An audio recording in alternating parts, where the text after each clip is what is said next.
अस्सलामुअलैकुम, welcome two daughters kitchen. आज मैं आपके साथ शेयर कर रही हूँ क्रीम फ्रूट चाट की रेसिपी। ये इफ्तार के लिए एक तो बेस्ट रेसिपी है, दूसरा ये हेल्दी भी बहुत है, तो आप इसको ज़रूर ट्राई करें। मैंने इसके लिए फ्रूट में लिया है, एप्पल है, बनाना है, स्ट्रॉबेरी है, कीवी है और कॉकटेल का एक मीडियम साइज़ वाला पूरा डब्बा है। मैंने ले लिया है थोड़ा-सा कॉकटेल का जूस, उसमें मैं डालूँगी तकरीबन 1 डब्बा जो है वो क्रीम का, ऑल पर ले लें या जो भी आपके पास अवेलेबल है, क्वार्टर जिसे कहते हैं ना। और इसमें मैं डालूँगी 6 टेबलस्पून मेयोनीज़ का।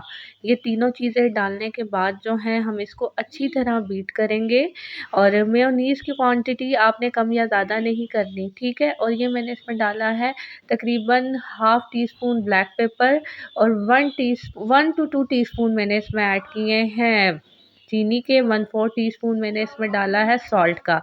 अच्छा, मैं यहाँ आपको एक टिप दे दूँ कि चीनी आपने बहुत ज़्यादा नहीं करनी, नहीं तो सारी चीज़ों का टेस्ट ख़त्म होके सिर्फ़ चीनी का टेस्ट आएगा। मुझे जो है ये लिक्विड बहुत गाढ़ा लग रहा था, मैंने इसमें हाफ़ कप पानी ऐड किया है और 6 टू 7 टेबलस्पून जो है मैंने इसमें ऐड किया है दूध का। अब मैं इसको अच्छी तरह बीट कर लूँगी। और अगर आप इसमें अब चीनी को टेस्ट कर लें, बहुत ज़्यादा मीठा ना हो, लेकिन इतना हो कि आपको चीनी का टेस्ट आए, तो फिर मैंने इसमें 1 टीस्पून चीनी भर के और ऐड की और फिर इसको अच्छी तरह बीट किया है। और जब ये अच्छी तरह मिक्स हो जाएगा, तो हम बाउल में अपने सारे फ्रूट ऐड करेंगे और उसके बाद इस क्रीम को ऐड करेंगे। ये रेसिपी जो है वो मैंने दावत मेन्यू में शेयर की थी, लेकिन फिर मुझे रिक्वेस्ट आई कि मैं इन सब रेसिपीज़ को अलग-अलग करके भी शेयर करूँ, तो ये मैं रेसिपी आप लोगों की रिक्वेस्ट पे अब सेपरेट करके शेयर कर रही हूँ। बस मुझे इतनी सी मेहनत करनी पड़ रही है कि वॉइस ओवर अगेन करना पड़ रहा है। फिर सारे फ्रूट इसमें ऐड करें और फिर जो है आपने जो क्रीम का मिक्सचर तैयार किया है वो इसमें आप लोगों ने ऐड करना है। पहले फ्रूट्स को अच्छी तरह मिक्स कर लें।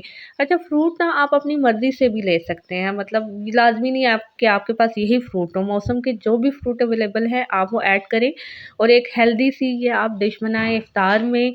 और वैसे भी आप ये इवनिंग में एज़ अ स्नैक भी ले सकते हैं। आपने इस रेसिपी को ज़रूर ट्राई करना है और मुझे कमेंट बॉक्स में बताना है कि आपकी ये रेसिपी कैसी बनी है। अच्छा, और आप अगर मेरे चैनल पे न्यू हैं तो मेरे चैनल को सब्सक्राइब कीजिए और अगर पुराने देखने वाले हैं तो मेरे चैनल को अपने फ्रेंड्स एंड फैमिली के साथ शेयर कीजिए। और आपके पास जो भी फ्रूट अवेलेबल है, कीवी है, स्ट्रॉबेरी है और भी जो मौसम के फ्रूट हैं, तो उससे आप इसको डेकोरेट कर लें। Thank you.